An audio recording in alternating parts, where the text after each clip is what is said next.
Hello，歡迎大家收睇小窩夫妻，我係 Jason。之前已經出過一啲有關 EC685嘅咖啡機片，希望都幫到大家。而呢排咧我就飲手沖比較多，咁就又係時候講股啦。咁話說，我接觸咖啡都係由一包連鎖咖啡店嘅咖啡豆開始。咁當初咧為咗超低成本咧去沖咖啡咧，我就去咗 Daiso 12蚊店去首先咧買咗呢一個濾杯。唔知大家去到 Daiso 12蚊店有冇見過？其實佢應該係一個露營用嘅濾杯嚟嘅，咁其實佢可以摺埋啦，咁啊可以彈起啦，係啦咁樣。咁然後咧再買一個濾紙，咁啊呢一隻，咁啊開俾大家睇下，係就係咁嘅樣嘅梯形嘅形狀啦，好明顯啦，其實佢唔啱呢個濾杯用嘅。咁當初咧真係完全唔知咩嚟啦，咁啊濾杯嘅嘢就買啦，咁啊試下去沖咖啡。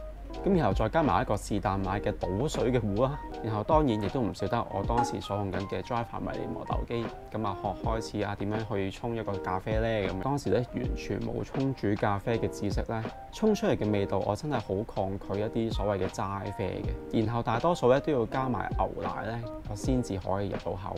當然而家諗翻真係不堪入目啦。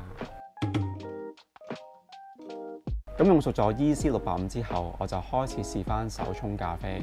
咁網上面啦睇過資料，咁 Hario 嘅 V60咧其實都算係最易買啦，同埋最低成本。咁我呢度有01版本同埋02版本。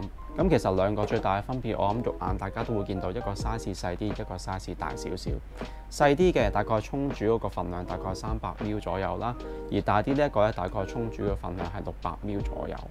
而買呢一啲系列嘅套裝咧，其實佢都會附送埋有大概40張嘅濾紙。咁所以我覺得，如果話啱啱開始試玩手沖咖啡，買一個咁嘅套裝咧，其實都幾抵玩嘅。我啱啱都 check 過啦，網上面大概100蚊左右咧，其實已經有一套啦。而當時嘅我咧，繼續超低成本去試玩呢個手沖咖啡，所以咧我就買咗呢一個超迷你嘅手沖壺，就係咧大概有250ml水左右啦。不過呢個手沖壺嘅水柱嘅力度啦，其實好細，所以沖唔起一啲貼住濾紙嘅細粉，好容易咧造成失粉嘅現象嘅。所以試沖咗一排之後咧，我又開始睇資料啦。發現烘焙咗嘅咖啡豆有分深焙、中焙同埋淺焙咖啡，咁呢啲我相信飲開咖啡嘅大家都會好熟悉。而亦都因為咧水嘅溫度同埋研磨度嘅粗幼咧，對沖煮出嚟嘅咖啡味道亦都會有好大嘅影響。而磨豆機咧，大家睇我 EC685嘅影片啦，就知道我之前有入手咗一個 Special 嘅 K+ 啦。去到目前為止咧，其實都係我嘅摯愛嚟嘅。咁一來我就未有一個電動磨豆機啦，而手磨咧其實佢對我嚟講都覺得非常之輕鬆嘅，即使佢係磨意式咖啡，咁其實都唔係用好大嘅力度，其實就已經可以完成到。咁當然1至2杯就絕對唔係問題嚟嘅，當練一練力嘅啫。但係至於手沖嚟講呢，咁用佢嚟磨呢，其實都基本上我都唔係好使用力嘅。咁所以呢，另外要揾嘅就係一個可以調節溫度嘅手沖壺啦。其實可調節手沖壺嘅品牌呢，其實有好多款。咁啊，因為價錢上面想等自己冇咁肉赤呢，我就最後選擇咗 Timemore 嘅手沖壺。咁佢大概咧都係600零蚊左右咧，就已經可以買到啦。而佢由室溫提升至92度咧，其實大概都係只需要4分鐘左右。而每跌大約1度咧，佢就會自動提升翻個溫度。一般我都會沖煮之前加熱，磨完豆準備好啲用具嘅時候咧，就差唔多可以用啦。咁今次咧用嘅係京都宇治嘅咖啡豆啦。有興趣嘅話，可以睇翻京都宇治嗰條片。咁一般淺焙咖啡豆我都會用92度水，而今次 K+ 嘅研磨度咧，我會選擇用7。咖啡豆嘅份量咧就15g，而水粉比就係1:15。咁而家就沖翻一杯俾自己嘆下先。至於沖煮技巧就唔講咁多啦，始終自己都唔係專業，而且都係自學緊。有興趣鑽研嘅話，可以揾一個啱自己嘅手法去練習。至於調節味道，可以每次轉變一個變數，例如粗幼度、溫度或者豆量等等，嘗試下當中嘅變化，味道會唔會有轉變，揾出一個屬於自己最啱沖某一款咖啡豆嘅方法。好，咁沖完啦，梗係即刻試一試佢啦。聞嘅時候已經有一種好強勁嘅甜酸味嘅。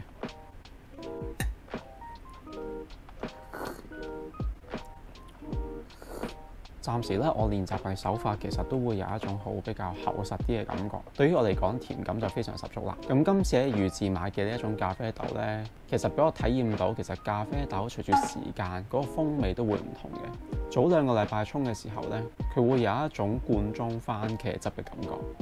今日咧已經有一種草莓味啊 berries 嗰種感覺啦。咁所以手沖咖啡其實個玩法好多，都有唔同嘅體會，亦都有別於用咖啡機嘅感覺。所以呢排其實我都經常咧會用唔同嘅咖啡豆啦，去試下唔同嘅味道，亦都試下刺激一下自己嘅味蕾，提升自己對味道嘅感覺。如果睇緊片嘅你都有打算開始玩手沖咖啡嘅話，我覺得 Hario 嘅 V60套裝其實都足夠去玩一段長嘅時間。如果再進階一步，你諗住調節埋溫度，想再精進一啲嘅 Time Warner 嘅手沖壺，我覺得 CP 值都幾高，600蚊左右就已經有一個調節溫度嘅手沖壺，我覺得都非常之抵玩。